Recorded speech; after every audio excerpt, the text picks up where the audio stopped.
Selanjutnya ada psikologi fungsionalisme dari Harvey Carr. Biografi Harvey Carr, beliau lahir April tanggal 30 1873 sampai 21 Juni 1954. Beliau adalah seorang Amerika psikolog dan mengembangkan fungsionalisme seiring dengan John Dewey dan James Rowland Angel. Ia dikreditkan dengan perkembangan fungsionalisme sebagai sebuah sekolah pemikiran psikologi terkemuka Amerika terhadap pendekatan fungsionalis. Ia juga mantan presiden American Psychological Association dan profesor emeritus masa lalu dari University of Chicago. Carr kembali ke Chicago pada tahun 1907 dan bekerja dengan Watson dalam eksperimen Kerplunk. Meskipun penelitian ini mendapatkan ketenaran, Carr merasa sedih ketika pengakuan Watson membuatnya pergi dari Chicago dan membuatnya mendapatkan tempat di Johns Hopkins. Carr bertanggung jawab atas penelitian hewan di Chicago pada tahun 1908 dan kemudian bidang yang telah mereka kembangkan. Dia menerbitkan berbagai macam subjek, meskipun karyanya selalu dicirikan oleh pendekatan yang hati-hati, skeptis, dan terkendali. Publikasi-publikasinya juga semakin matang seiring dengan perkembangannya, beralih dari topik-topik spesifik dalam psikologi eksperimental ke konstruk yang lebih luas. Carr semakin fokus dalam konsep-konsep yang ia kembangkan seperti pembelajaran, kesadaran, dan pikiran. Dia dikenal sering mempertanyakan ide-ide yang dianggap biasa oleh orang lain. Dia dengan hati-hati memeriksa kurva lupa, limas, dataran tinggi, rentan perhatian, dan memori. Minat Carr terhadap fungsionalisme semakin dalam, dipengaruhi oleh G.F. Stout, G.H. Mead, dan para kolega yang pernah bekerja sama dengannya. Dalam versi fungsionalisme Carr, yang disebutnya sebagai psikologi Amerika, adaptasi dan efek pembelajaran ditekankan. Dia menemukan bahwa psikologi didefinisikan oleh aktivitas mental. Meskipun ia dikenal terbuka terhadap ide-ide baru, ia diragukan untuk menerima behaviorisme Watson, terutama karena bertentangan dengan gagasannya tentang mentalisme. Dia menemukan dirinya sebagai seorang behavioris di bidang psikologi hewan, tetapi tidak menerima pendekatan dalam psikologi manusia. Dalam autobiografinya, Carr mengakui bahwa ia berharap dapat melihat psikologi masa depan pada tahun 1990, meskipun ia khawatir hal itu akan sangat mengecewakan. Nah, di sini pengaruh Harvey Carr terhadap fungsionalisme dan program psikologi di University of Chicago berkembang pesat di bawah pengaruh Carr.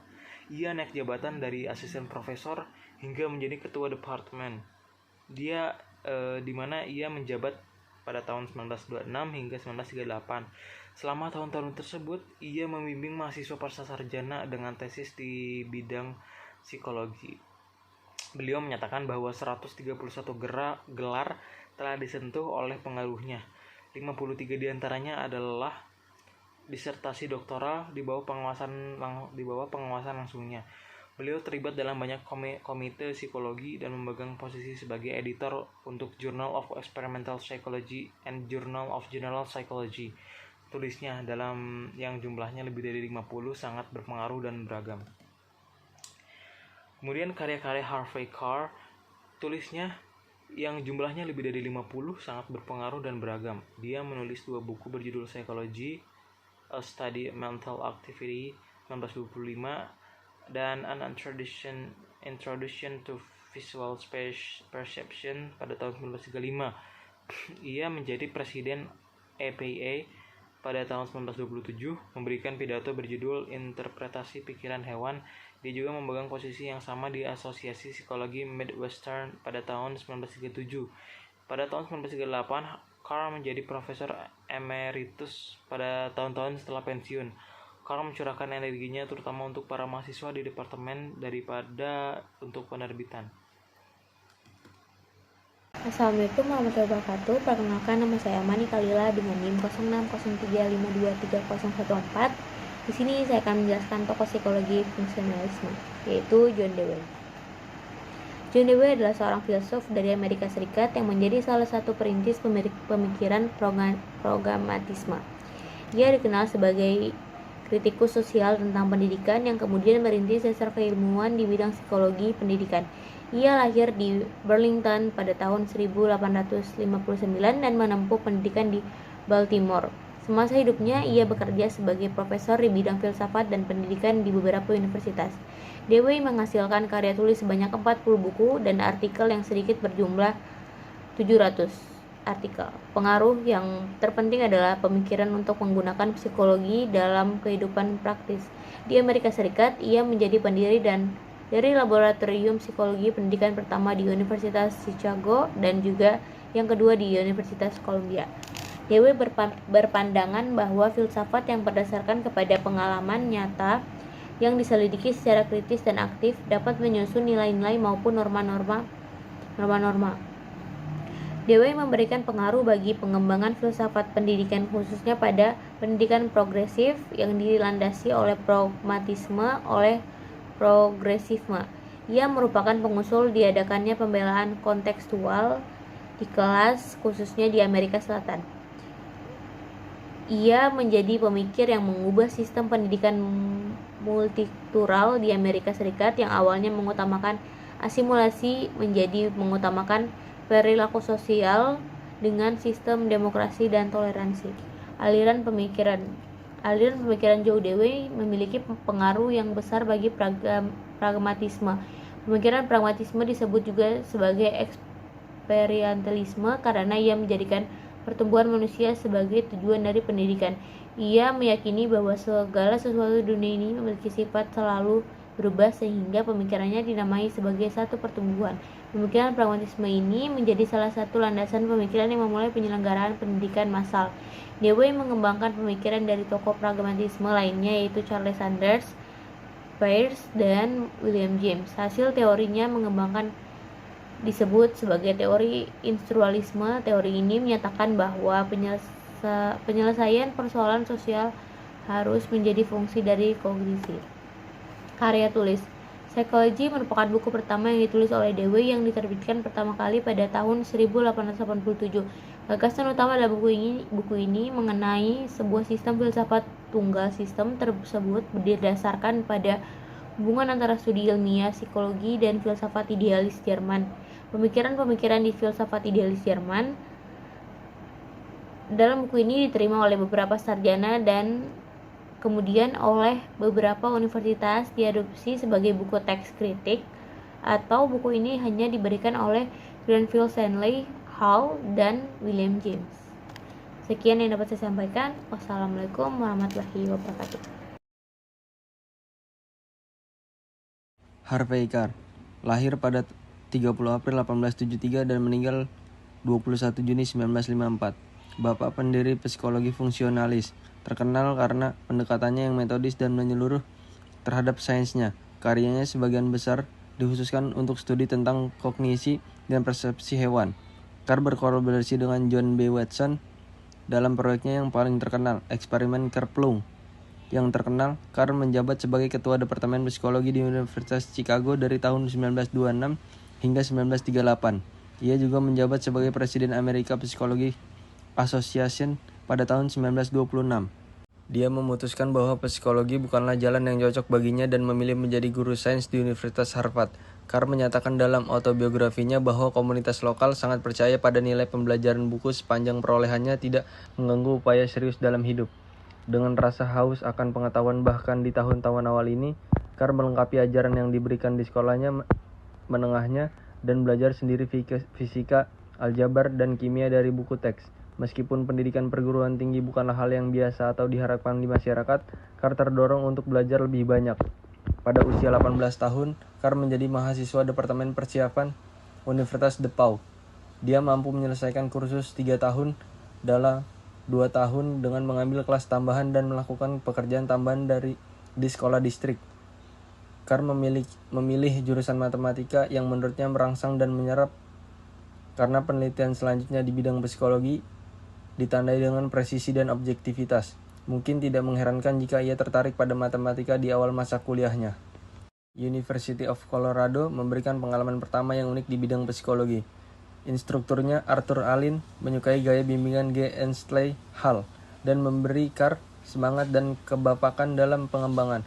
Meskipun gaya seperti itu dikritik di tempat lain, Carr menghormati pengaruh Allin dan Hall.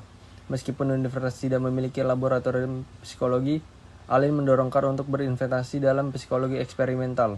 Allin sendiri tidak terlalu peduli pada peralatan dan mesin, namun melihat meningkatnya minat terhadap pekerjaan eksperimental dan memperkirakan pertumbuhan di bidang disiplin ilmu tersebut. Sayangnya, kurangnya peralatan menyebabkan peralatan tersebut hanya diimprovisasi dan tidak pernah membuahkan hasil dalam penelitian mereka. Kemudian ada Ivan Pavlov. Ivan Pavlov adalah seorang fisikawan Rusia yang dikenal karena penemuan dalam bidang psikologi, terutama eksperimennya dalam kondisi terkondisi atau conditioning klasik.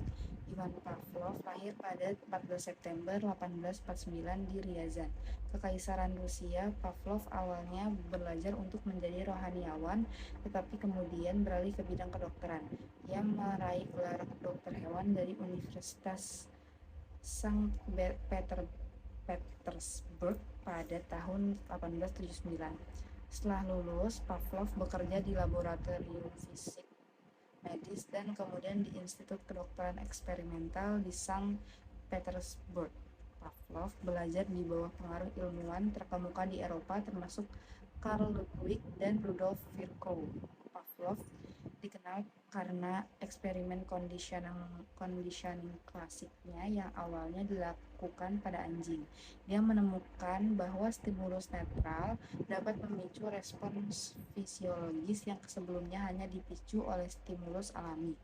Setelah stimulus tersebut dikaitkan berkali-kali, Pavlov dianugerahi hadiah Nobel dalam fisiologi atau kedokteran pada tahun 1904 atas karyanya dalam fisiologi pencernaan.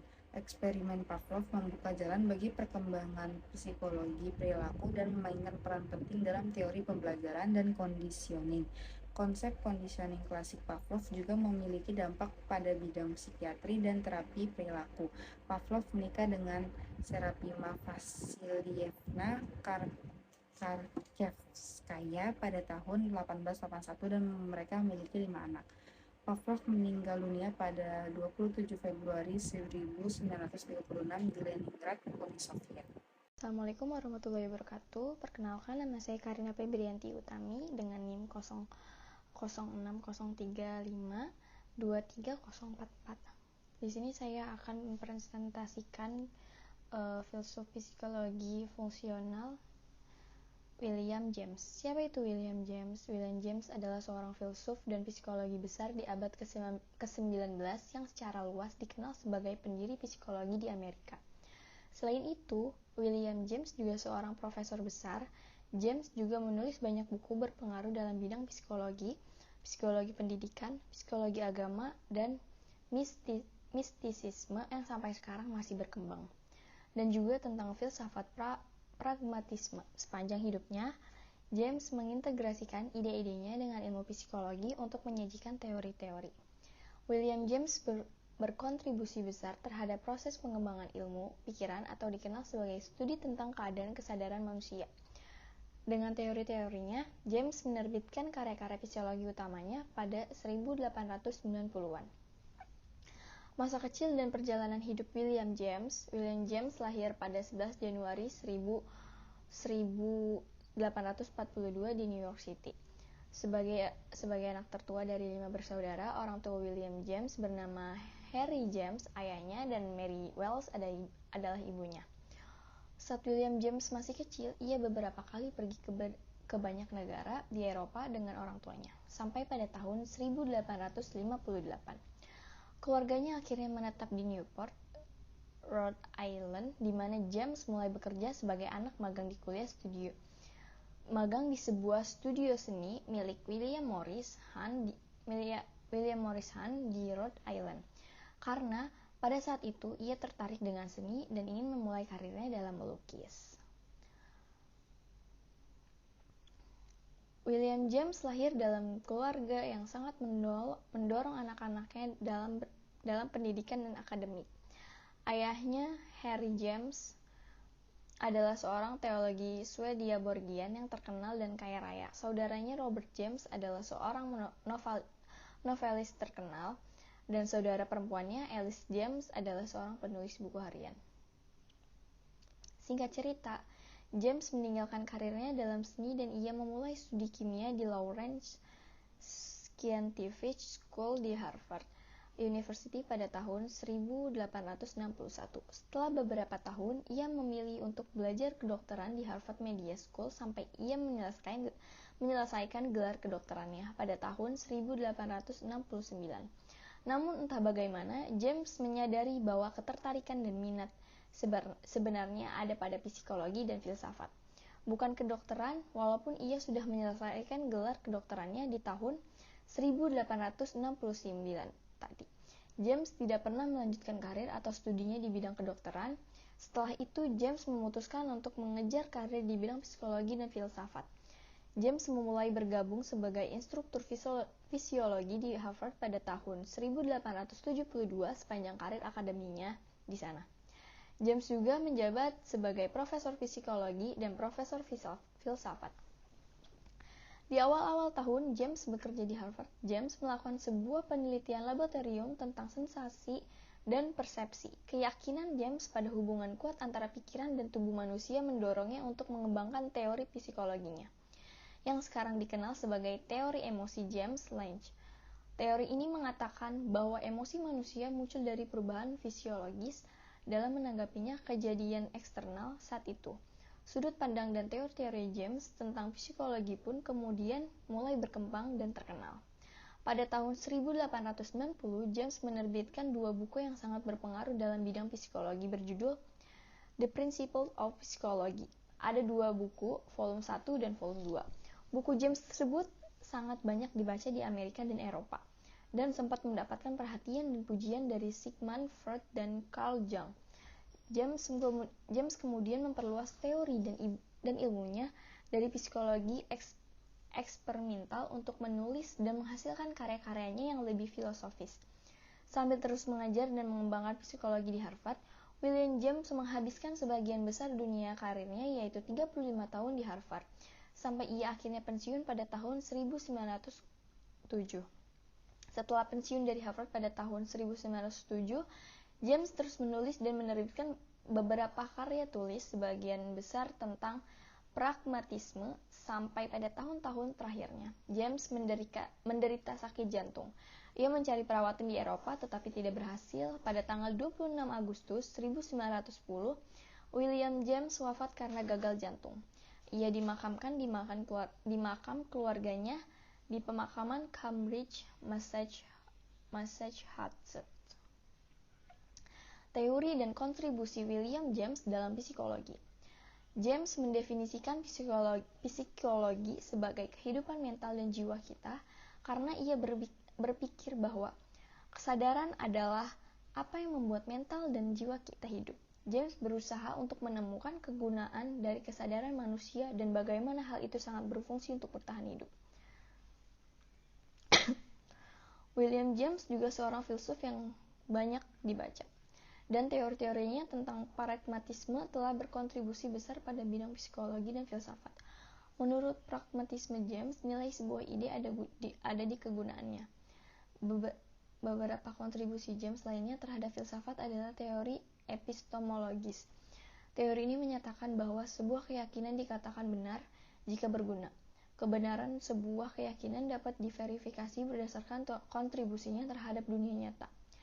James berpendapat bahwa teori ini dapat digunakan untuk menyelidiki kebenaran suatu keyakinan seperti agama dengan menilai apakah keyakinan ini bekerja dengan baik untuk semua orang di dunia. Walau begitu, sebagai seorang psikolog, filsuf, dan ahli teori, James terbilang jarang mengandalkan eksperimen empiris untuk memvalidasi atau menginspirasi pandangannya. Sebaliknya,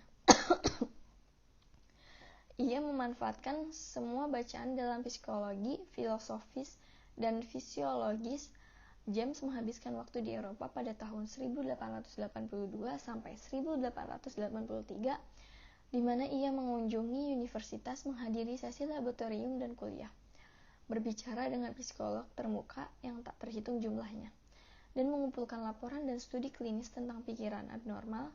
James lebih mengandalkan pengamatan, kecerdasan orang-orang di sekitarnya, dan cendekiawan lainnya. Dan karena ia bisa mengembangkan banyak pemikiran dan teori yang kuat. Karya-karya William James itu ada The Principles of Psychology 1890, ada yang kedua ada Essay in Radical Empiricism 1906, ada High Variants of Religious Experience 1902, dan yang terakhir The Meaning of Truth 1907.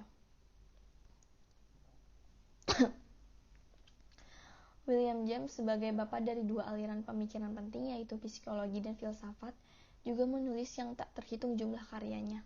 Ia membuat sejarah banyak dalam dunia psikologi dan filsafat dengan berbagai cara, dari mulai teorinya hingga karya tulisnya. Semua berfungsi untuk menunjukkan kontribusinya yang luar biasa di kedua bidang tersebut. William James adalah seorang pelopor yang menginspirasi banyak orang untuk mengikuti jejaknya. Tanpa beliau, psikologi dunia tidak bisa menjadi seperti sekarang.